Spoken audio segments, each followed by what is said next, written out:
नमस्कार. कथा या चॅनलवरती आपले सर्वांचे मनपूर्वक स्वागत. आपण श्री ब्रह्मचैतन्य गोंदावलेकर महाराज चैतन्योपासना गोंदावले यांची प्रवचने ऐकत आहोत. आज आपले 6वे प्रवचन चालू आहे. तर प्रवचन नंबर 6 ते प्रवचन नंबर 10 आज आपण पाहणार आहोत आणि ऐकणार आहोत.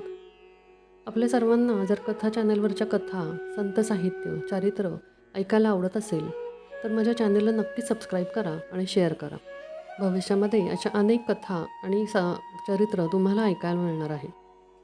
सुरुवात करूया. प्रवचन 6. नाम आणि रूपाचा संबंध. नाम घेत असताना रूपाचे ध्यान आवश्यक आहे का? वास्तविक नाम आणि रूप ही भिन्न नाहीतच, पण नाम हे रूपाच्या आधीही असते आणि नंतरही उरते. नाम रूपाला व्यापून असते. राम जन्माला येण्यापूर्वी वाल्मिकींनी रामायण लिहिले आणि रामाने मागाहून जन्म घेऊन त्यात वर्णन केल्याप्रमाणेच आचरण करून दाखवले. म्हणजे रूप अस्तित्वात येण्यापूर्वीच नाम होते आणि रूप गेल्यानंतर आजही नामच शिल्लक आहे. देशकालाच्या पलीकडे जे कायम टिकते ते सत्य होय. प्रत्यक्ष आकाराला आलेली अनेक रूपे नाहीशी झाली तरी त्यांचे नाव टिकून राहते. म्हणजे नाम हे दशकालाच्या मर्यादेच्या पलीकडे असते. म्हणजे ते रूपापेक्षा जास्त सत्य असते. जे सत्य आहे ते श्रेष्ठ असलेच पाहिजे. तेव्हा नाम घेणे ही मुख्य गोष्ट आहे आणि ते घेत असताना रूपाचेही ध्यान राहिले तर उत्तमच. पण ते तसे न राहिले तरी नाम घेत असताना रूपाचे स्मरण सूक्ष्म रूपाने असतेच असते. समजा एका गृहस्थाच्या घरी राम नावाचा गडी आहे. तो गृहस्थ राम राम असा जप करीत बसला आहे, पण त्याचे लक्ष रामरूपाकडे नाही. मनात काहीतरी दुसरेच विचार चालू आहेत. अशा वेळी त्याला जर एकदम विचारले की तुम्ही कुणाचे नाव घेत आहात, तर अर्थातच रामाचे असे तो उत्तर देईल. हे उत्तर देताना त्याच्या मनात दशरथी राम हीच व्यक्ती असणार, रामगडी ही व्यक्ती नसणार. याचाच अर्थ नाम घेत असताना रूपाचे ध्यान सूक्ष्म रूपाने आज जागृत असते. म्हणूनच रूप ध्यानी येत नाही म्हणून अडून बसू नये. नामस्मरण करण्याचा अट्टहास ठेवावा. त्यात सर्व काही येते. एखाद्या माणसाची आणि आपली ओळख असेल तर पहिल्याने त्याचे रूप पुढे येते आणि नंतर नाम येते. आपण आपली त्याची ओळख नसेल आणि आपण त्याला बघितलेलं नसेल तर त्याचे फक्त नाव येते. आज आपल्याला भगवंताची ओळख नाही म्हणून त्याचे रूप माहिती नाही, परंतु आपल्याला त्याचे नाम घेता येईल. सध्यासुद्धा त्याचे नाम घेताना त्याची आठवण आपल्याला होते. हा आपला अनुभव आहेच. भगवंताचे रूप तरी निश्चित कुठे आहे?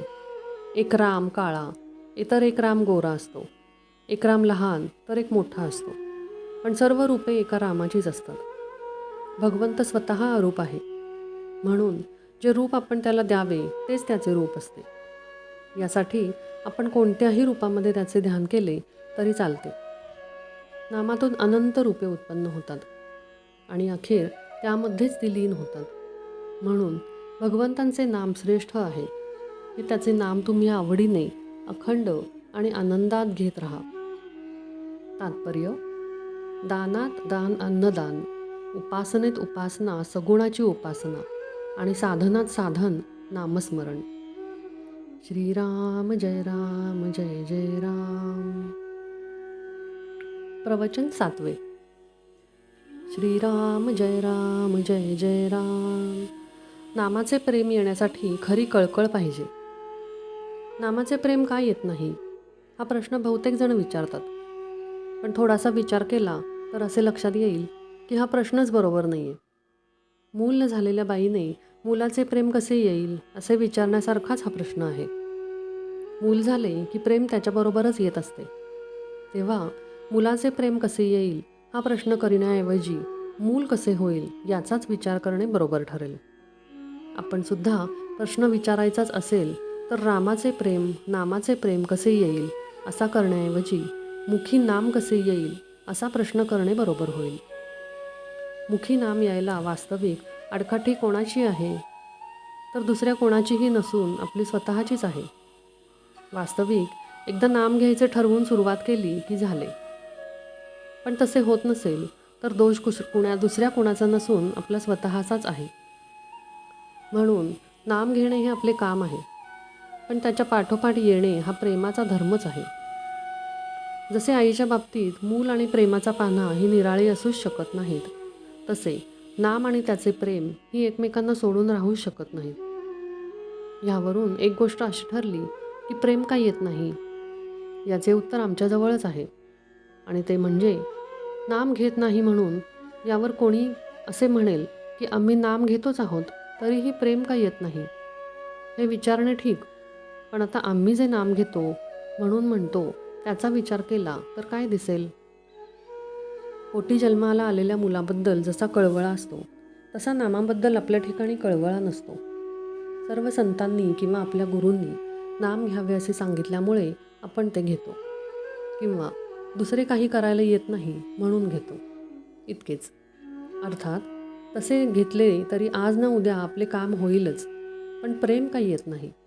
असा प्रश्न विचारण्यापूर्वी आपण नाम किती आस्थेने घेतो हा प्रश्न स्वतःला विचारणे जरूर आहे.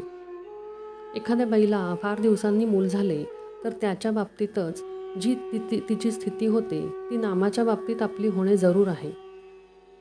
आपल्या देहाची वाढ जशी आपल्याला नकळत होते, तशी आपली पारमार्थिक उन्नतीही आपल्याला नकळत झाली पाहिजे.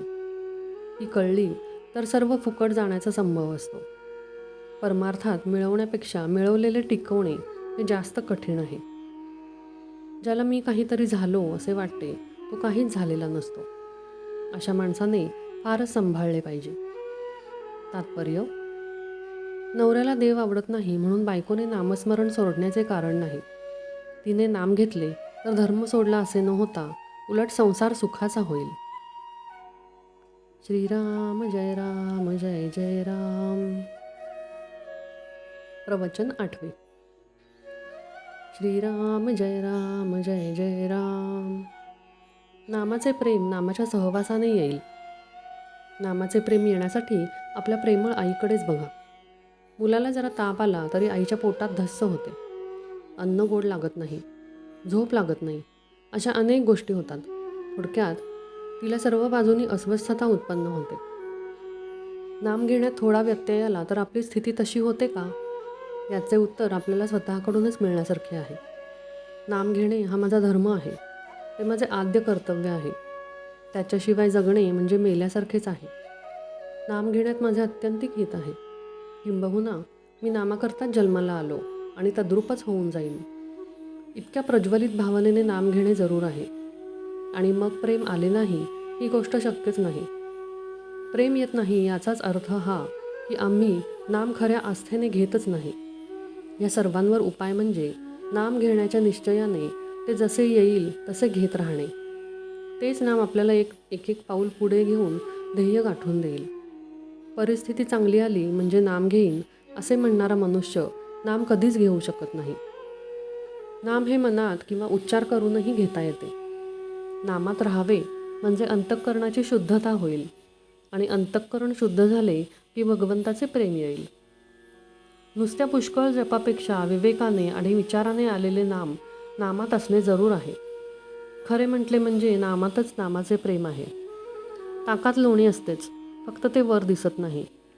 पण ताक घुसळल्यावर जसे ते वर येते, तसे भगवंताचे नाम आपण घेतले की त्याचे प्रेम आपोआप वर येते. साध्या शब्दांचा देखील आपल्या वृत्तीवर परिणाम होऊन तो भाव आपल्या मनात जागृत होतो. मग भगवंताच्या नामाने भगवंताचे प्रेम का येणार नाही? आज तुम्हाला जेवढा वेळ रिकामा मिळतो तेवढा सगळा भगवंताच्या नामात घालवण्याचा प्रयत्न करा. पुष्कळ दिवस एका घरात राहिल्याने त्या घराविषयी आपल्याला प्रेम येतेच ना. प्रपंचाचे प्रेम आपल्याला सहवासाने आले आहे, तसे नामाच्या अखंड सहवासाने त्याचे प्रेम आपोआपच येईल. उठता बसता चालता बोलता आपण अनुसंधान ठेवण्याचा प्रयत्न करावा. कोणतेही व्यसन कालांतराने पचनी पडते आणि मग मनुष्य जास्त त्याच्या अधीन जातो. अफूचेच पहा ना, दिवसेंदिवस त्या माणसाला जास्त अफू लागते. त्याप्रमाणे भगवंताच्या चिंतनाचे आपल्याला व्यसन लागले पाहिजे. कोणतीही चांगली गोष्ट साधायला कठीण असणारच, पण अगदी थोड्या श्रमात पुष्कळ साधून देणारे नामासारखे दुसरे साधन नाही. म्हणून नेहमी नामाने नाम घेत जावे आणि मनापासून नाम घ्यावे.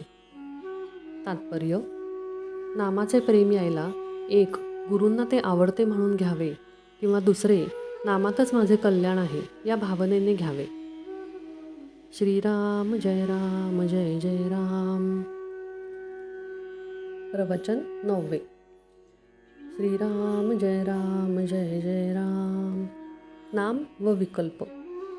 नाम घेऊ लागले की विकल्प उडतात आणि ते घेण्याबद्दलची निष्ठा कमी होते. विकल्प म्हणजेच विचार. याला काय करावे अशी तक्रार आपण सर्वसाधारणपणे करतो. पण असे होण्यातच नामाचे महत्त्व प्रस्थापित होते हे आपल्या लक्षात येत नाही. मनुष्य नाम घेऊ लागला की विकल्पांना असह्य होते आणि आता हा नाम घेऊ लागला, आता आपली धडगत नाही अशा धास्तीने त्यांची तळमळ चालू होते आणि मनुष्याला नामापासून परावृत्त करण्याचा ते प्रयत्न करत असतात. विकल्प हे अतिसूक्ष्म आहेत. त्यांचे उच्चाटन करायला त्यांच्यापर्यंत पोहोचणारा आणि तितकाच सूक्ष्म असा पर्याय उपाय म्हणजे भगवंताचे नाम. एखाद्या बिळात सर्प शिरला तर त्याला बाहेर काढण्याकरता त्याच्यापर्यंत पोहोचून त्याला तिथे राहणे असह्य करेल असा उपाय करणे जरूर असते. बाहेरून कितीही आरडाओरडा केला तरी त्याचा उपयोग काही होत नाही. बिळात धूर किंवा गरम पाणी सोडले की तो बाहेर येतो. त्याचप्रमाणे नाम घेतले की विकल्प उठतात, म्हणजे विचारांच्या मूळ ठिकाणांपर्यंत नामाची आत जाऊन पोहोचली असे ठरते. तर मग नाम घेऊ लागल्यावर विचार येऊ लागले तर गांगरून न जाता हे सुचिन्ह आहे असे समजून विचारांच्या उच्चाटनाची गुरुकिल्ली मिळाली अशा जाणीवेने जास्त आस्थेने नाम घेण्याचा निश्चय करावा. हाच त्याला उपाय आहे. नामाबद्दल सुरुवातीला सर्वांचीच वृत्ती साशंक असते, पण आपण सतत नाम घेत राहिल्यानेच विकल्प कमी होतात. कोणतीही गोष्ट अभ्यासानेच साध्य होत असते. आज खरी भक्ती नाही म्हणून भगवंताचे स्मरण नाही आणि भगवंताचे स्मरण ठेवण्याचा अभ्यास केल्याशिवाय खरी भक्ती येत नाही. शहाण्या माणसाने उगीच विकल्प न लढवता भगवंताचे स्मरण ठेवायला आरंभ करावा. विकल्प जाऊन भगवंताचे संकल्प उठू लागले की आपले काम झाले. आपण रस्त्याने चाललो की नको ती माणसे भेटायचीच, पण आपण चालणे चालू ठेवावे. तसे विकल्प आले तरी आपण आपले नाम सोडू नये. पण गंमत अशी होते की वाईट मनुष्य भेटला आणि आपण त्याच्याकडे लक्ष द्यायचे असे नाही म्हटले तरी तो मुद्दाम खाकरतो आणि आपल्याकडे लक्ष वेधून घेतो. अशा वेळी त्याच्याकडे पाहूनही आपण दुर्लक्ष करतो. त्याचप्रमाणे विचारांनी आपले लक्ष ओढून घेतले तर नावडीने लक्ष द्यावे, पण आपण आपले नाम सोडू नये. शंका घ्यायचीच झाली तर नाम चालू ठेवून घ्या, म्हणजे ते नामच निशंकांचे निरसन करेल आणि विकल्पांनाही हळूहळू पायबंद घालेल. तात्पर्य: पुष्कळ केलेले शंकेने व्यर्थ जाते. आपण नाम सोडणार नाही हे नक्की ठरवले की आपली वृत्ती निशंक होतेच होते. श्रीराम जय जय राम. प्रवचन 10. श्रीराम जय जय राम. नाम हे प्रपंच सुखी करण्याचे साधन नाही. संसारातील सार आपला करावा रघुवीर, कली अत्यंत मातला, नीती कर्तव्याचा विसर पडला, अनाचार होतसे फार. आता नाही रामा वाचून तुझ्या ठाव, चोराने घरफोड केले, मग जागृतीचे कारण नाही उरले. म्हणून असावी सावधान वृत्ती, अखंड राखावी भगवंताची स्मृती. भगवंतासी अनन्य होता, दुःखाची नाही तेथे वार्ता. अभिमान वृत्ती सोडावी बरी, त्यास घडे रामसेवा खरी. सरे मीपणाची उरी, ब्रह्मरूप दिसे चराचरी. म्हणून ज्याने जन्माला घातले, ज्याने आजवर रक्षण केले, तो माझा धनी, हे ठेवून चित्ती, भावे भजावा रघुपती. रामाचे व्हावे आपण, राम जोडावा आपण, हेच जन्माचे प्रपंचाचे मुख्य कारण. म्हणून रामाविण न मानी कोणी त्राता, धन्य त्याची माता पिता. प्रपंच तसा परमात्म्या वाचून, हे जसे अलंकार सौभाग्य वाचून. अलंकार सर्व घातले, पण सौभाग्य तिलक न लावले. तैसे रामाविण राहणे, आहे खरे ऐहिक आणि पारमार्थिक. न जाणावे एकाहून एक परते, ऐहिक आणि परमार्थिक सुख. रामा वाचून नाही देख, म्हणून शुद्ध असावे आचरण, तसेच असावे अंतःकरण. त्यात भगवंताचे स्मरण, हेच प्रपंच सुखी करण्याचे साधन. रामचरणावर ठेवावा विश्वास, हेच परमार्थाचे भांडवल खास. ऐहिक वागण्यात रामाचे स्मरण, हीच परमार्थाची खरी शिकवण. माझे हित भगवंताचे हाती, हीच ठेवावी मनाची वृत्ती. राम करता ही असावी भावना, तो जे करील ते आपल्या हिताचे जाणा. भाव ठेवावा रामापायी, पण व्यवहार चुकून देई. परमात्म्याचे राखणे अनुसंधान, हाच परमार्थाचा मुख्य मार्ग जाण. बाह्यांगाने करावी प्रपंचाची संगती, चित्ती असावा एक रघुपती. प्रयत्न करणे आपुल्या हाती, यश देणे भगवंताचे हाती. प्रयत्नाला न पाहावे पुढे मागे, परी परमात्मा उभा आहे मागे. ही ठेवावी जाणीव मनामध्ये, प्रपंचात दक्षतेने वागत जावे. धीर सोडू नये भगवंताचे आधारावर निभ्रांत असावे. सर्व कामधंदा घरी करी, पण चित्त लेकरांवरी. ऐसे जैसे करी जननी जाण, तैसे वागावे आपण. काया गुंतवावी प्रपंचात, मन असावे रघुनाथात. नीतिधर्मांचे आचरण, पवित्र असावे अंतःकरण. त्यात कर्तव्याची जोड पूर्ण, त्या सर्वात राखता आले अनुसंधान. तर याविण तुझ्या परमार्थ नाही जाण. व्यवहार उत्तम प्रकारचा केला, पण परमात्मावर विसरला. तो व्यवहार दुःखच देता झाला. तात्पर्य: जो नाम घेतो त्याला देहाच्या सुखदुःखाची जाणीव राहणार नाही. तो आनंदातच राहील. श्रीराम जय राम जय जय राम.